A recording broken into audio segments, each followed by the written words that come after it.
to another episode of Throwing It Back with Sean Farrell. I am Sean Farrell. God is great all the time. All the time, God is great. Jesus Christ died and he rose again. Let's get into it. Okay, so the Celtics of this Lakers and Celtics of the '60s were big. Then it went in a way, pretty much the whole decade of the '70s, but it was still a rivalry.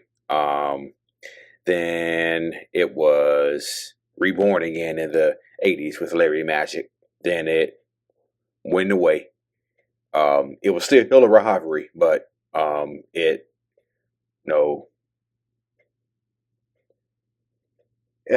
was a rivalry, but it wasn't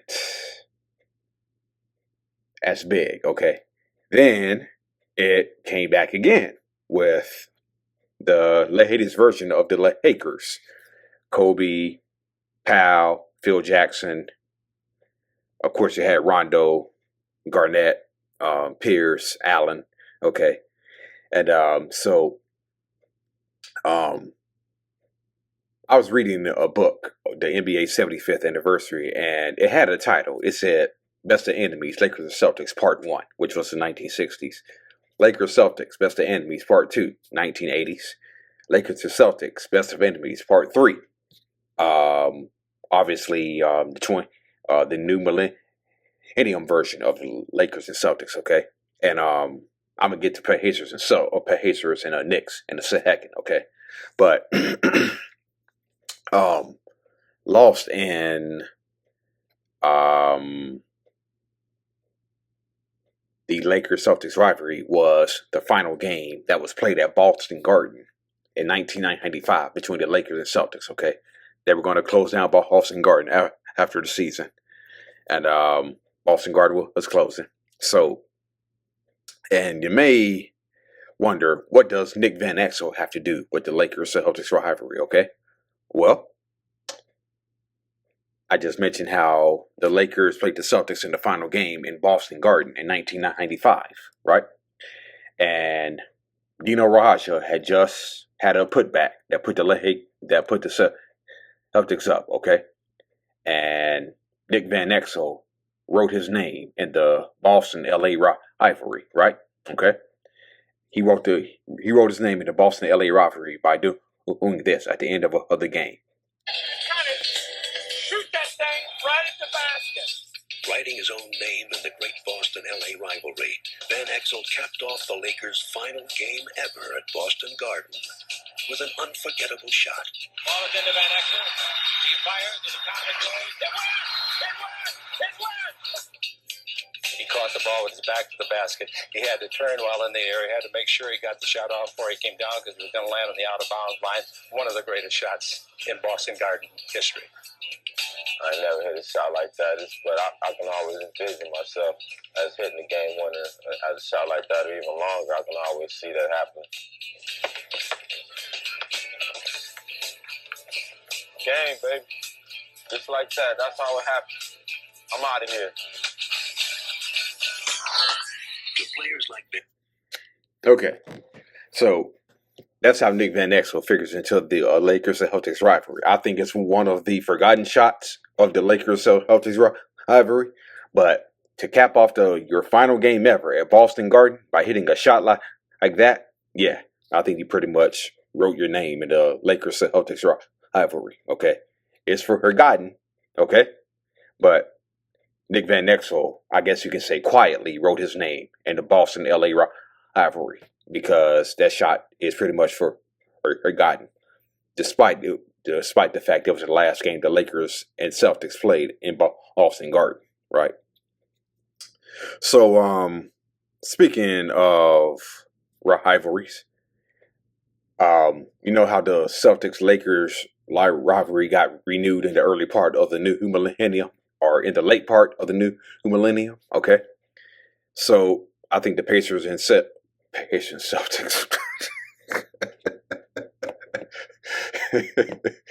Celtics just got their asses kicked, okay? Pacers and Knicks rivalry, I think, is being reborn with a new cast of characters, okay? Um, and obviously, I haven't watched much of the NBA playoffs, mainly because I've had to work and I don't watch the NBA quite as much as I used to. But from what I hear, the playoffs have been physical. The games have been competitive. There's been a couple of games at Evans, okay, but there are also moments where I'm reminded why the game is not as good as it used to be. Like the time the Celtics took zillion threes and made only 15. Okay, so so yeah, so while the playoffs have been pretty good, there are also reminders of why the game overall is not that good anymore. Okay. Anyway, back to the main point.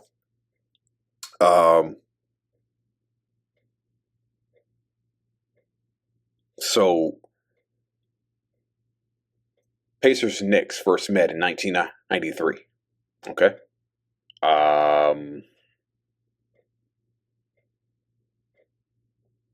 The Knicks took that series 3-1. The Knicks had a big lead in game one, lost it. Reggie Miller had a shot to send the game in overtime, but Knicks ended up winning 107-104.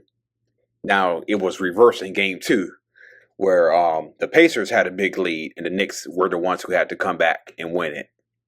Then, of course, game three, the John Starks headbutt. The John Starks headbutt where Patrick Ewing and Charles Oakley just went bonkers on John Starks. And the thing about it is the Knicks coaching staff and the Knicks bench had primarily no objections, okay? Because they saw the Starks headbutt on Reggie Miller, and Pat Riley had absolutely no objection about John Starks being thrown out, okay? And so, yeah, there's that. But they ended up winning series 3-1. The Knicks did. And 1994 went 7 games. And game 5, obviously, the Knicks got down early in that game, like 11-2, and they were playing catch up the whole game. Okay, and Reggie Miller and Spike Lee had made the bet. Okay, if the Pacers win, Spike Lee would give Reggie Miller's then wife a role in his next film. Okay, because obviously Reggie Miller's then wife was a aspiring actress. Okay, so if the Pacers won, Spike Lee would give his wife a role in his next film, right? And if the Knicks won, Reggie Miller will have to go visit Mike Tyson in prison. Okay, and so back and forth series, 3-2.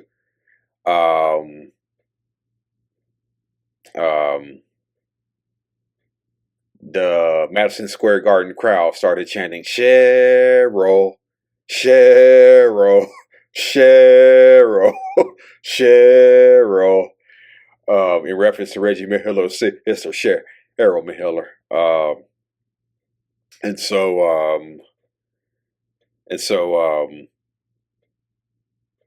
according to Reggie Miller, Spike Lee began to give it to him pretty good in game 2. Okay. And so, fourth quarter starts. Reggie Miller, he called saying to Antonio and Dale Davis, he said, and Smiths too, he said, "Hey, you guys just set the screens and I'm going to hit everything," which he did. 25 fourth quarter points. Okay. And not only that, he also gave to Spike Lee And he also grabbed his nuts too. Yeah.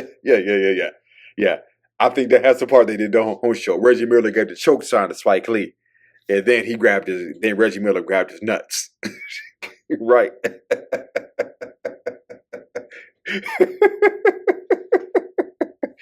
And then what made it even more funnier was that the Knicks fans in the New York City were blaming Spike Lee for the Knicks losing that game. Okay, right. Spike Lee said that his own self, right? They were blaming Spike Lee for the Knicks losing Game 5. Okay, right. So they go back to Indiana for Game 6, right? And the Pacers were again playing catch up the whole game because John Starks had himself a hell of a game. And the Pacers had a chance to take the lead with Reggie Miller at the free throw line. And he bricked one, which was surprising because Reggie Miller shot in the mid to the low to mid 90s in free throw percentage, okay? He was that good of a free throw shooter his entire career. Series goes back to game 7. Ewing has a game-winning dunk to hip and dunk off of Stark Smith. Then next year, game 5. Game 5. Next year, game 5. Next year, game 1. The craziest stuff goes down. I remember watching that game, okay? And there was no flow to the game.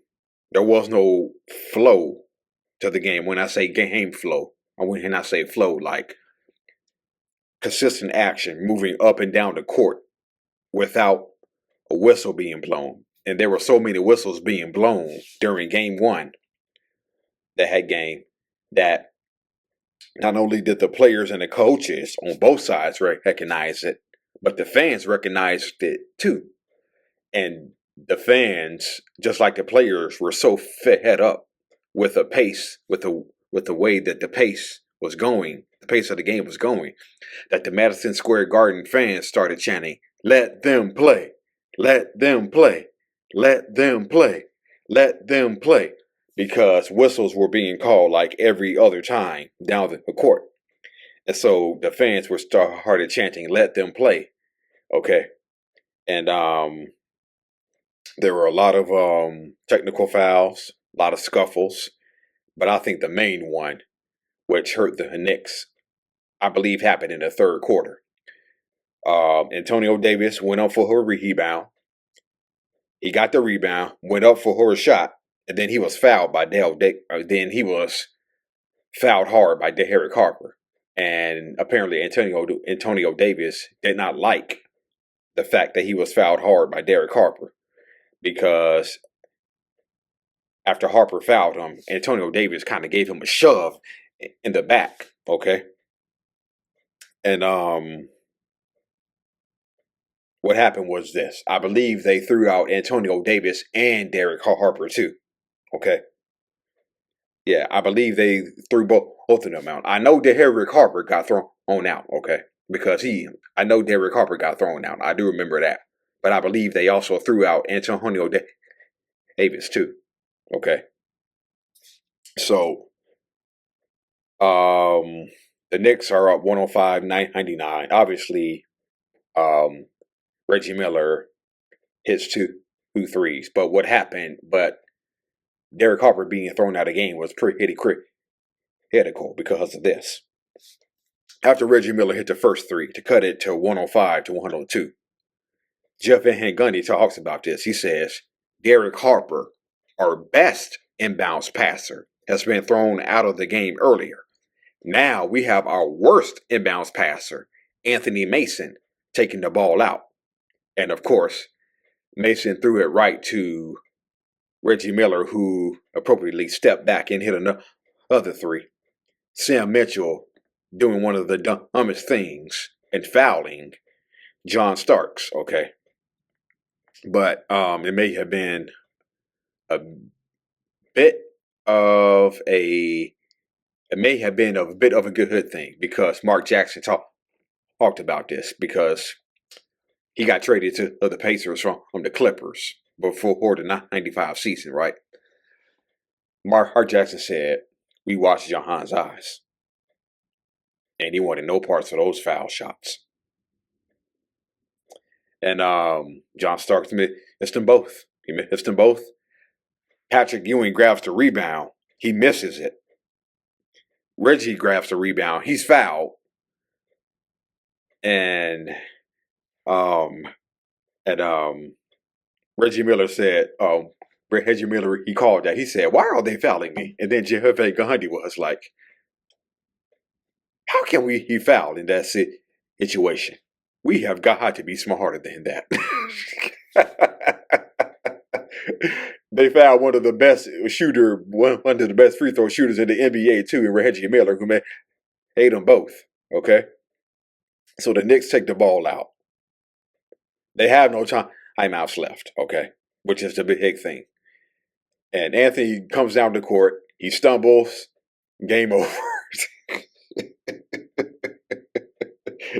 And you should have seen how Reggie Miller was taunting Spike Lee and the Madison Square Garden crowd. But unlike last year, the Pacers went up 3-1.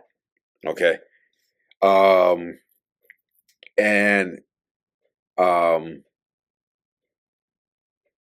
They could have won the series because Byron Scott hit a 3-pointer. Okay. Byron Scott hit a 3-pointer towards the end of Game 5. And it looked like the Pacers were going to win in the series. But Patrick Ewing made a shot that sent the series back to Indiana for Game 6. Pacers lose. Goes back to Madison Square Garden for Game 7. Back and forth game. Ewing misses a layup. Okay. That would have tied the game. Sent the game into overtime. Okay. But as I mentioned a couple of weeks ago in a previous video, John Starks was wide open. Okay. John Starks was wide open as the Pacers were double teaming Ewing at the top of the key. John Starks is wide open. Okay. But obviously, Ewing was the leader of the head team and he was going to make the decision. And so, yeah. That probably caused Pat Riley to leave for Miami the fall that summer. Okay, so they meet again in 1998. Pacers win a relatively easy 4-1. Patrick Ewing was hobbled that whole series, coming back from a wrist injury. They meet in 1999.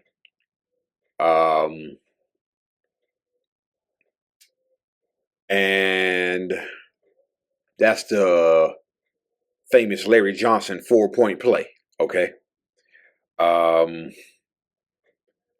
I've watched that footage over and over again of that play. Antonio Davis didn't even come close to fouling Larry Johnson. But the refs called the foul anyway, right? The refs called off the foul on the 3-pointer. He made it. Johnson hits the free throw. Knicks win in 6 games. And so, I watched that footage. I thought the Pacers got robbed. I thought the Pacers got robbed, okay? When Antonio Davis got called for that foul, right? I thought the Pacers got robbed on that one. Then they meet again in 2000, and Pacers finally break through and go to the NBA Finals. And then after that, the rivalry pretty much died down. Although in recent years, this came back up, like Lakers and Celtics in the late part of the new millennium. Pacers and Knicks rivalry kind of making a comeback. Only this time, there is no Smiths, there is no Davis boys, there is no Reggie. Larry Brown's not the coach. You ain't got Patrick Ewing. You ain't got John Starks. You ain't got Pat Riley. You ain't got Mason. You ain't got Oakley. You ain't got Herb Williams. Right? doing it with a new cast of characters. So, yeah. All right. That's it. And that's all for Throwing in the Back with Sean Farrell. I am out of here. Peace out. May God bless you all.